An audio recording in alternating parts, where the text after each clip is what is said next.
Hello YouTube, I'm Vince White. I'm an employment attorney, and on this channel,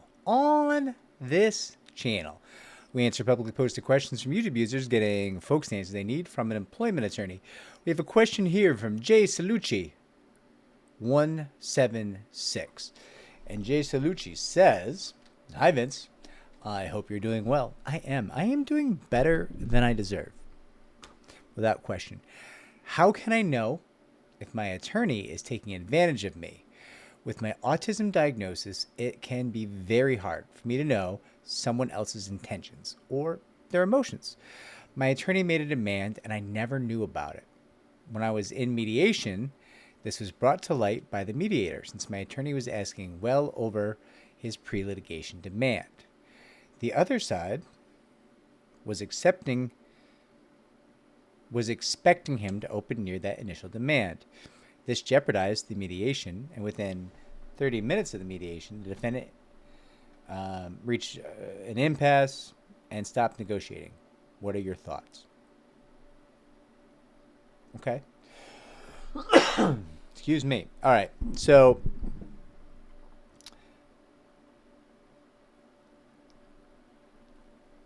there should never be a demand made by your attorney that you did not authorize.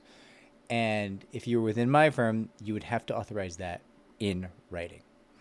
If I catch attorneys in my firm taking verbal demands and extending them, excuse me, it does not end well. Those people are not long for my firm. I want written authority from clients only. Anything else is an act of self-harm on behalf of the attorney, because even if you're doing what the client wants and you have everything right, someone down the line is going to give your client a hard time and be like, "Oh, you sold out. You could have got more. You're so dumb." And then they're going to come back and they're going to say, "I never agreed to settle for $500,000. You lied." And I'm not Jay Salucci. That's not what I'm saying you're doing. But my point is, it should always be in writing, because no matter what, people will forget. Time will pass. Their friends, their family might give them a hard time. And even though they told you what to do, they're like, "Go settle that case for $500,000. And you went and did exactly what they wanted and got them the exact amount you wanted. Many of those people will still come back and say, "You should have got me more. You lied. You lied. I never said $500,000. Right? That's why it must be in writing. You'd be like, "Oh, that's cool. So actually you did. Here's an email that you wrote commanding me to go settle this case for $500,000. Right? And so it should always be in writing. So the minute, Jay Salucci, that you tell me your attorney is extending demands that you don't even know about, I am deeply concerned. Deeply concerned. That person would not last 2 seconds at my firm. I will tell you that right now. Now, that does not necessarily mean that they're doing a bad job. I think they did a bad thing that I do not approve of, which is extending a demand without your authority. And I'm taking you at your word that you never granted authority, right? But let's look at what else you said here. They had a low initial demand. Maybe they were trying to flip your case. Maybe they're trying to get it done real quick. I don't know. But they went into mediation with a much higher number. And that is meaningful because it seems like they're now trying to get more out of your case.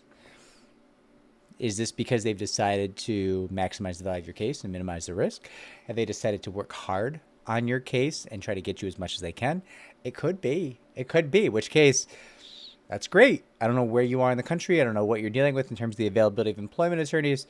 But if this attorney is going to do the job right for you, a rational consumer might choose to stay with this firm, even though there was that earlier infraction. You might be in a part of the country where there's not too many options. You might choose to stay, right? So if that's something you're considering, here's what I would suggest. Go to your attorney and say, "Hey, I'm not trying to fight with you. I'm trying to have a discussion. I want to understand. You started off with a low demand. That demand was X amount of dollars. and the mediator told me about it. I'd never even heard of it. Why? And then just listen. If they take the time and they make a very sincere answer that really explains how and why that happened, maybe that's good enough for you. If it's not, go find a new attorney and then fire this one. If it is, great. Let's ask one more question. Okay, so you started off with that very low demand that you extended. And then at this mediation the other day, you went with a much higher demand. Why'd you do that? Why, counselor? Why, attorney of mine? Why'd you do it? And then just listen. Really, really listen.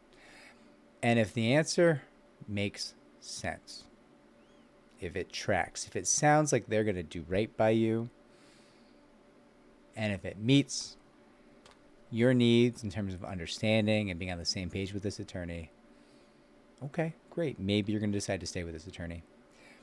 But if it doesn't, same answer as before.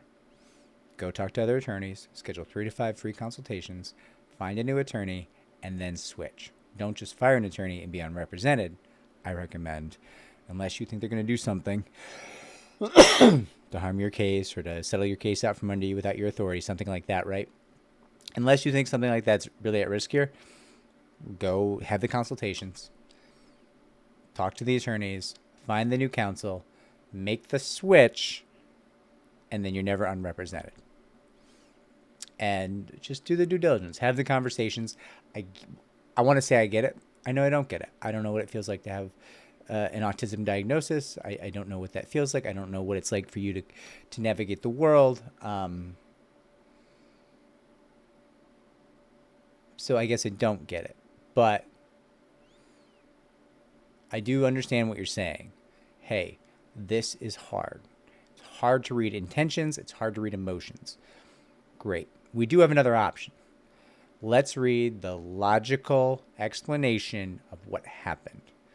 Why did this happen? Does it make sense? And listen, I could be wrong. I'm not a mental health professional. I don't know what it is easy and not easy for you to work with in terms of understanding people. But you're telling me intentions are hard. Emotions are hard. Is logical why hard? Like, is causation hard? And it might be, and it might not, right? But if it's not for you, then that's what I would rely on. I'm like, okay, what caused you to do that? Why did you do that? Tell me. And if the first question meets with your approval, you got that second question. Then what caused you to increase the demand? Why did you do that, right? And that could be extremely meaningful. That might be a valuable lens for you to judge this attorney, their intentions, their reasoning. I think that might be a path forward for you. Correct me if I'm wrong. I will check the comments on this video. And if that is not a viable path forward, we'll brainstorm. We'll try to figure something else out, right? But if it is, I'm really glad, and that's what I'd recommend. If this was helpful, like, subscribe, comment down below. Share our channel so it may grow. If it's not, give me a thumbs down. Tell me how I failed you. I will track the comments. I will try to do better. Take care, everybody.